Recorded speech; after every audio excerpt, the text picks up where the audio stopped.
나의 버릇은 여행을 다녀오면 바로 다음 여행지 비행기표를 예약하는 것이다.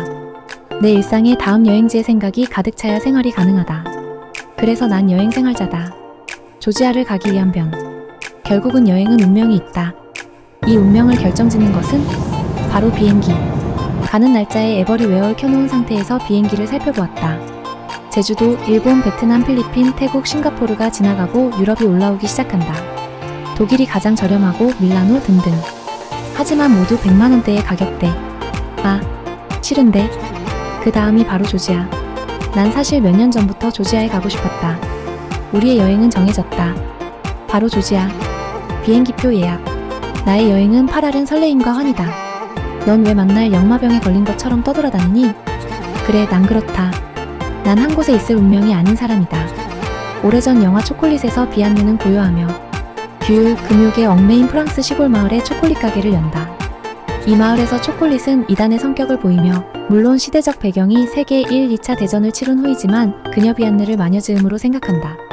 밝고 긍정적인 그녀만의 에너지로 초콜릿 가게를 열어 이 작은 마을에 적응을 해가고 그 마을 역시 변화의 바람이 불지만 그녀는 병이 있다. 바로 역마병. 겨울날 서풍이 불기 시작하면 그녀는 정처 없이 떠돌아야 하는 운명인 것이다. 마지막에 떠났던 비안느가 마을에 돌아와 정착을 하는 장면이 나온다. 어머니의 유골함에 있던 가루를 또다시 부는 서풍에 날리며 운명에 저항하며 영화는 막을 내린다. 난 이 영화를 보면서 이 영화의 배경이 되는 프랑스 소도시의 아름다운 풍경에도 놀랐지만 역마에 대한 생각을 또다시 해보게 되는 계기가 되었다. 나 역시 갑자기 생을 살다 미친 듯이 답답하고 숨이 막힐 때가 있다. 결국 또 역마병이 도는 것이다. 이는 실로 나에겐 역병과 같은 것이라 결국 정처 없이 떠드는 수밖에 없다.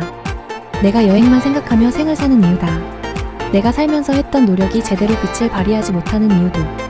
난 이 역마병에 일부 책임이 있다고 생각한다. 세속적 성공이 내가 생각한 이상에 이르지 못한 이유를 말합니다. 나 역시 차가운 서풍에 내 운명의 굴레를 날리며 마음 편히 한 곳에 정착하고 싶지만 마음속에 끓는 용광로는 피할 수 없다. 이 열병을 나누어 가진 남편에게 미안하다. 내 가슴이 한 번씩 부글부글 용광로처럼 끓어 주체할 수 없을 지경에 이르기 전 우리는 다음 행선지를 정하고 그 설렘과 기쁨으로 남은 시간을 보내야 한다. 난 인내심의 유통기한이 짧다. 이 역마병의 문제는 계속 진화를 한다는 것이다. 처음엔 여행만 가면 좋던 것이 이제는 해외, 그것도 이제는 뭔가 정말 내가 사는 곳과 유리된 곳을 가고 싶다. 유럽을 처음 갔을 때 그 설레임과 낯섦, 그로 인한 환희. 내 가슴이 뛰었다. 하지만 결국 그곳에서도 내 생의 한가운데를 이따금씩 발견하곤 한다. 결국 사람 사는 곳은 다 동일하다. 이제 유럽은 날 흔들지 못하는 것이다. 사실 새로운 곳이 없다는 것은 이미 알고 있다. 하지만 적어도 난 한국인이 많이 없는 곳에 가고 싶다. 그곳에서조차 난파선 같은 내 삶의 한가운데를 발견하는 것이 두렵기 때문이다. 결국 시간이 갈수록 내 여행의 선택지는 줄어들 수밖에 없다. 이번 조지아는 적어도 나에겐 이상스러운 곳이다. 이젠 새로운 곳에 대한 도전, 그런 별가루 같은 희망, 환희조차도 이젠 내 몫이 아닐까 두렵다. 설핏 오늘 거울을 보니 다른 내가 있다. 문득 두려워졌다. 그래서 난 이곳에 가기로 결정했다. 조지아.